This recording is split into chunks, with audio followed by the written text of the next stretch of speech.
Next, we are taking electromeric effect. The compounds having multiple bonds, double bond or triple bond, show this effect in the presence of an attacking reagent only. Without attacking reagent, this effect does not take place.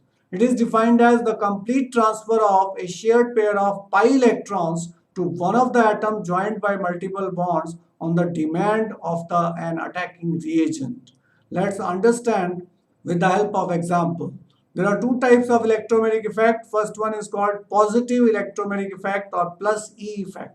In this effect, the pi electrons of the multiple bonds are transferred to the atoms to which reagent gets attached. For example, this is carbon-carbon double bond. Pi electron shifts to this carbon. So H positive ion, which is electrophile. Positive charge ions are called electrophile and its attacking reagent. This will join the carbon which is negatively charged and this carbon will acquire positive charge. So this is the result of electromeric effect which takes place in double bond in the presence of attacking reagent which is electrophile. Negative electromeric effect minus E effect. In this effect, the pi electrons of the multiple bonds are transferred to that atom to which attacking reagent does not get attached. For example, here we have got cyanide ion, that is nucleophile is the attacking reagent. These pi electrons shift to this carbon which becomes negative charge. This negatively charged ion cannot attach to negatively charged carbon. This will attach to positively charged carbon. So it has attached to positively charged carbon. This carbon becomes negatively charged. So this is negative electromeric effect in which nucleophile will attack the carbon which is positively charged. When inductive effect and electromeric effects operate in opposite direction, then electromeric effect predominates. Similarly, if resonance effect and inductive effect play in opposite direction, then resonance effect will dominate and that will decide the nature of the reaction taking place. Next topic we are taking hyperconjugation. Hyperconjugation in simple words is called no bond resonance. Hyperconjugation is general stabilization interaction. It involves delocalization of sigma electrons. Till now we were talking about delocalization of pi electrons. This is delocalization of sigma bond of the CH bond of an alkyl group directly attached to an atom of unsaturated system or to an atom with an unshared p orbital or lone pair of electrons. Sigma electrons of the CH bond of the alkyl group enter into partial conjugation with the attached unsaturated system or with the unshared p orbital. So hyperconjugation is the permanent effect. Let's explain with the help of example. This is CH3, this is CH2 and this is positively charged. Now what happens? This pair of electron takes part in double bond formation. So this bond breaks. And if this bond breaks, this becomes H positive ion as shown here. This positive charge is neutralized because these electrons have been donated to this carbon. This pair of electron has been donated and this bond has broken. That is the reason it is called no bond resonance. Another structure we are getting at this moment, this bond is reformed and this bond is broken. How this is reformed? These electrons have been donated here. So this bond is reformed, this bond has broken and this double bond remains as it is.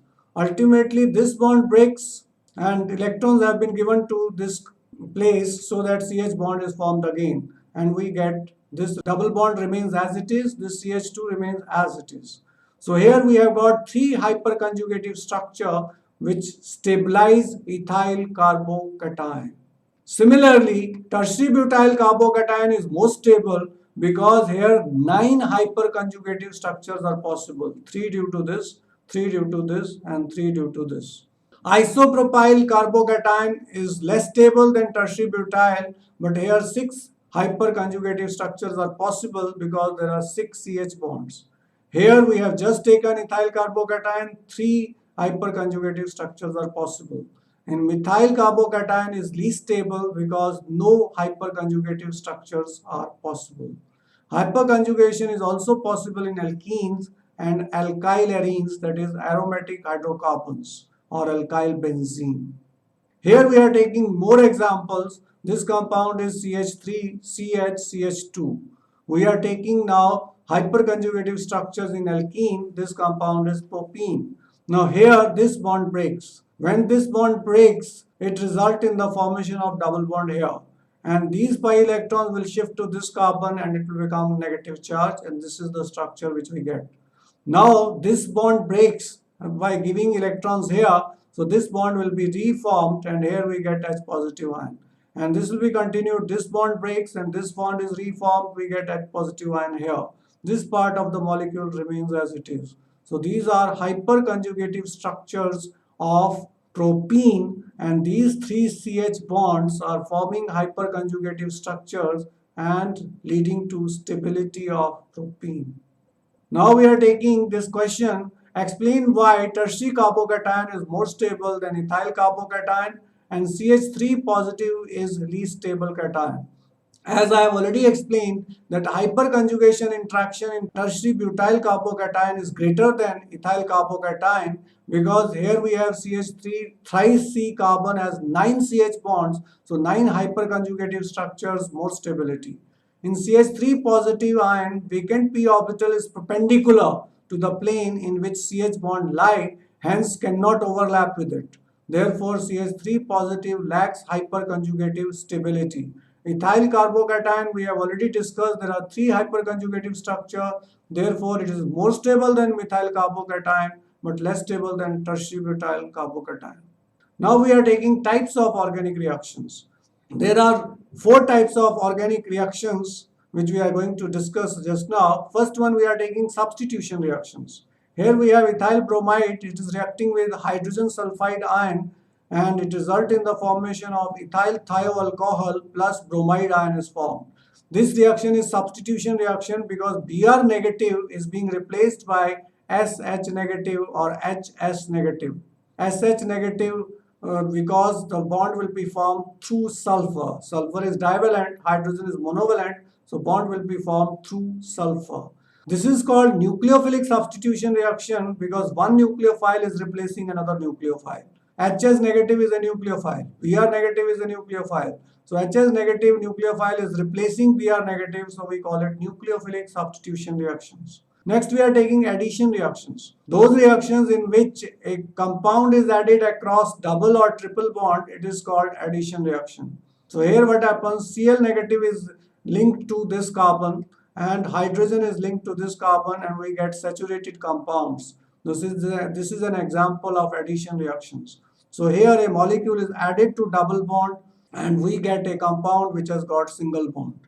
Let's take up elimination reactions. It is opposite to addition reactions. In addition reactions, we add a molecule and double bond changes to single bond. Here, single bond changes to double bond by elimination of the molecule.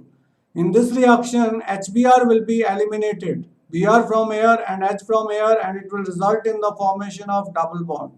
Now, this elimination is being carried out with the help of nucleophile, that is OH ion, therefore it is called nucleophilic elimination reaction. This OH ion abstract proton H positive ion from this carbon to form water, and Br negative from here gets separated and we get ethene. So these reactions are called elimination reactions because HBr is getting eliminated. These are also called dehydrohalogenation, means hydrogen halide is being eliminated. Fourth type of reactions, we are taking rearrangement reactions.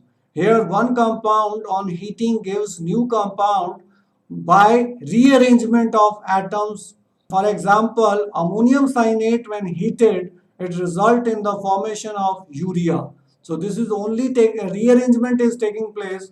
Therefore, these reactions are called rearrangement reaction. This reaction can also be called as isomerization reactions because these two compounds, ammonium cyanate and urea, have same molecular formula but different structural formula. So we call it rearrangement reactions or isomerization reactions.